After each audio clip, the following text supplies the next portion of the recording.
सिर्फ नतीजों के आने से पास या फेल नहीं होता, आखिर उस प्रदेश की कमान किसे सौंपी जा रही है। और बीजेपी जानती है कि जो नाम वो सामने लाती है अमिताभ जी, भले ही वो बहुत ज्यादा मशहूर ना हो, लेकिन जब उनके बारे में जानकारी जुटाई जाती है तो फिर वो संपूर्ण नजर आ जाते हैं।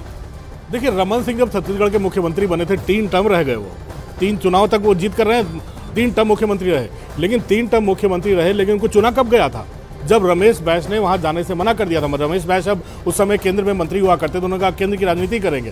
तब रमन सिंह वहां एक केंद्र में मिनिस्टर ऑफ स्टेट थे, उन्हें भेजा गया था।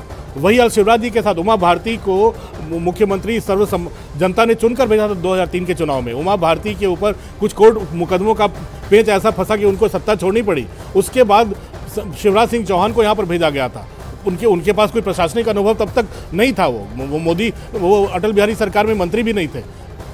अगर नरेंद्र सिंह तोमर की बात करें, उनके पास काफ़ी ज़्यादा प्रशासनिक अनुभव भी रहा है, केंद्र में भी और राज्य में भी, लेकिन उनको स्पीकर बनाया गया। इससे संकेत साफ है कि जो पुरानी लीडरशिप है उसको उनके अनुभव का फायदा पार्टी उठाएगी राज्य में। इनके अनुभव का कैलाश विजयवर्गीय जी इस वक्त हमारे साथ फोन लाइन के जरिए मौजूद है। कैलाश विजयवर्गीय जी, आखिरकार मध्य प्रदेश को मिल चुका है वो मुख्यमंत्री जिसमें महामंथन हुआ, क्या इसे एक सरप्राइज के तौर पर देखा जाए?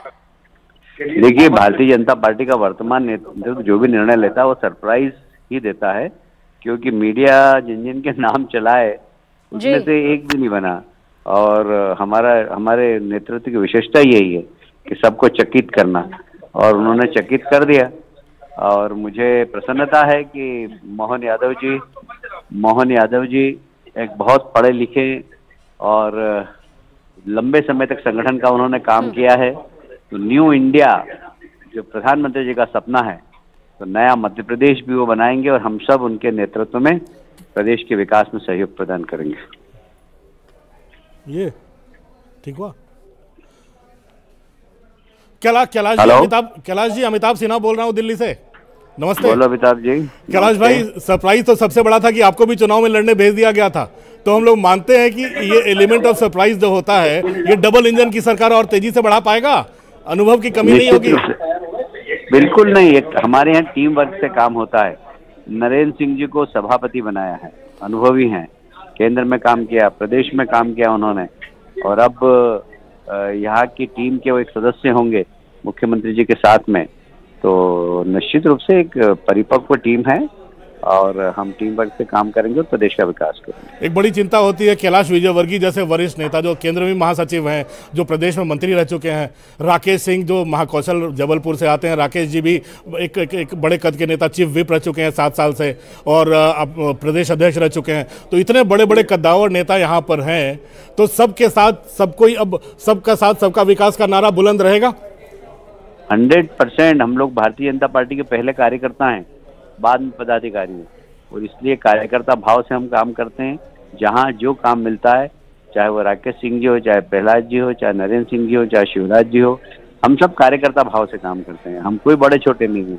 हम महामंत्री बन गए तो कोई हमारे सिंह थोड़ी लग जाते हैं उसमें। तो इसलिए हम सब एक साथ मिलकर प्रदेश के विकास में मोहन जी के साथ सहयोग करेंगे।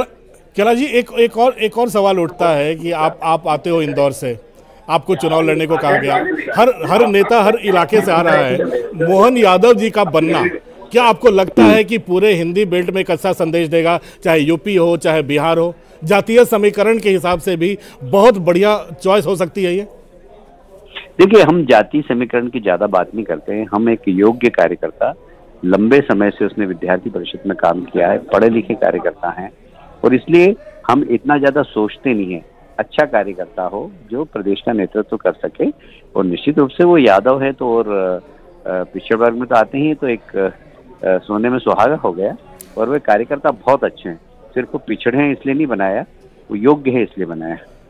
तो इस बार कैलाश जी, इस बार उम्मीद करें कि आप लोग की पूरी ताकत लगेगी। 29-0 का स्कोर रहेगा कि 1-2 सीटें छोड़ेंगे जी?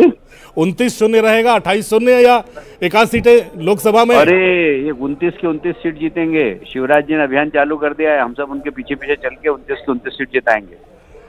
चलो, बहुत बहुत शुभकामनाएं, और हम लोग उम्मीद करते हैं कि आप लोग कैबिनेट में रह के अपनी राज्य की समस्याएं सुलझाएं।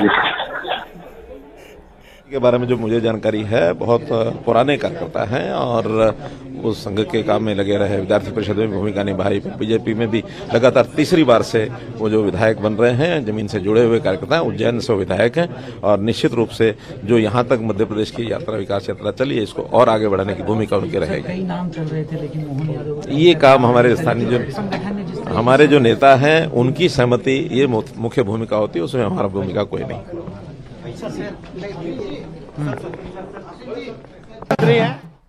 तो मध्य प्रदेश